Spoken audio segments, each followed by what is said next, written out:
शुरू कर दूं మీరు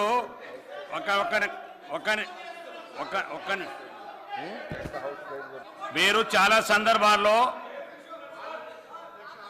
మంత్రి గారు అధ్యక్ష వీళ్ళు కూడా తెలిసి తెలియక మెల్లగా భారతీయ జనతా పార్టీ వాకౌట్ చేసినట్టు వాకౌట్ చేయాలని నేను ప్రొటెస్ట్ చేస్తే నేనేం చేయలేదు. నేను ఇంతకుముందు ఒకటే మాట అన్నా, కేటీఆర్ గారు దృష్టి పెట్టుకొని ఇవాళ సభలో బీఆర్ఎస్ లేరు కాబట్టి తెలంగాణ పదం అనడానికి భయపడుతున్నారు. నేనన్నా 9 మంది ఎంపీలు ఉన్న నాడు తెలంగాణను నరేంద్ర మోడీ గారు ప్రధానమంత్రిగా ఆహ్వానపడితే ఎందుకు మౌనంగా ఉన్నారని అడిగితే తప్ప అధ్యక్ష. అంతకంటే నేనేమలే అధ్యక్ష, అంతకంటే ఏమలే. మజీద్ గారు మీరు రామారావు గారు మీరందరూ కూర్చోండి, ఒక్క నిమిషం కూర్చో. మీకు చాలామంది సభ్యులు పేర్లు పెట్టి పేర్లతో ప్రస్తావిస్తున్నారు. అందులో మంత్రి గారు కూడా రామారావు గారు ప్రస్తావించారు. మీరు మాట్లాడేటప్పుడు కూడా చాలాసార్లు ఇతర సభ్యులు ఇక్కడ సభలో లేని సభ్యుల గురించి కూడా మాట్లాడారు.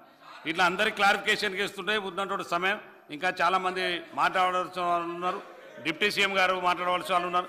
కాబట్టి దయచేసి రామారావు గారు మీరు ఇంకో క్లారిఫికేషన్ అనుకుంటే ఇచ్చేవాని, కానీ మీరు పేరు ప్రస్తావన చాలామంది సభ్యులు ప్రస్తావించారు కాబట్టి ఆ సందర్భంలో మీకు ఇవ్వట్లేదు. మంత్రి గారు కానివ్వండి, మజీద్ గారు కానివ్వండి, మజీద్ గారు ఒక్క నిమిషం. రామారావు గారు, కేటీ రామారావు గారు. స్పీకర్ సార్, మీరు క్లారిఫికేషన్ అది మాత్రమే చెప్పండి. మంత్రి గారు ఏం చేస్తారు సార్? అరే మీకు అభినందనలు అని చెప్పదా సార్? మీరు ఆ కుర్చీలో బ్రహ్మాండంగా సభ నిర్వహిస్తున్నారు. ముందుగా మీకు అభినందనలు. మీకు పదోన్నతి కూడా రావాలని మనస్ఫూర్తిగా కోరుకుంటున్నాను సార్. ఒకటి. రెండోది సార్, నిజంగా మా పొన్నం ప్రభాకర్ అన్న అంటే ఒక్క లంబాడ మంత్రి లేరన్నా, ఉంటే తప్పేం లేదు, పెట్టాలా మేము కోరుతున్నాం. మా పార్టీ నుంచి కూడా తప్పకుండా ఒక ట్రైబల్ బిడ్డ, ఒక లంబాడ బిడ్డ తప్పకుండా మంత్రి కావాలని కోరుతున్నా సార్. ఎవరైనా మాకు అభ్యంతరం లేదు, కానీ అయితే మంచిదని కోరుతున్నాను. తప్పే ఉంది సార్.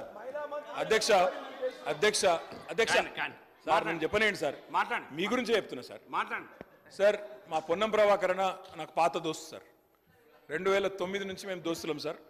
పర్సనల్, ఇప్పుడు కూడా దుష్మన్ కాదు, ఇప్పుడు కూడా దోస్తే. రాజకీయమే ఇదే సార్.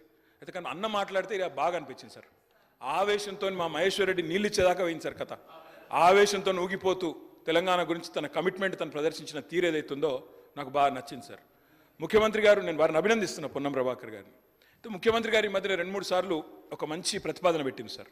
నేను కూడా గౌరవనీయులైన ముఖ్యమంత్రి గారికి, గౌరవ రాష్ట్ర మంత్రి వర్గానికి ఒక ప్రతిపాదన పెడుతున్నా సార్.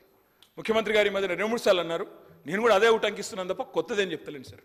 ఇలా మా మంత్రుల కమిట్మెంటు, మా ప్రభుత్వం యొక్క కమిట్మెంట్ చూస్తే చాలా చాలా ఆనందంగా ఉంది సార్, చాలా గొప్పగా అనిపిస్తున్నది.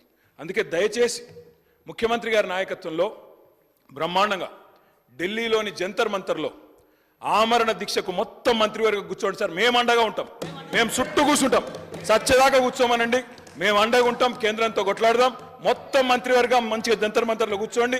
ఎమ్మెల్యేలు అందరం వస్తాం, ఎంపీలు అందరం వస్తాం, అందరం పోయి కూర్చుందాం, అంతూ చూసుకుందాం సార్. ఎందుకంటే ముఖ్యమంత్రి గారి మధ్యన ఒక్కసారి కాదు, రుణమాఫీ అంటే హరీష్ రావు దీక్ష చేయాలంటాడు, ఉద్యోగుల సమస్యలు, నిరుద్యోగుల సమస్యలు అంటే నన్ను ఆమరణ దీక్ష చేయమంటాడు. అందుకే నేను అడుగుతా ఉన్నా సార్, మొత్తం కేబినెట్ కూర్చోండి, మేము అండగా నిలబడతాం, 1000 మంది వస్తాం. మీరు నిధులు తెచ్చుడో కేబినెట్ కు అంటే ఏం కావాలని నేను కోరుకోను సార్.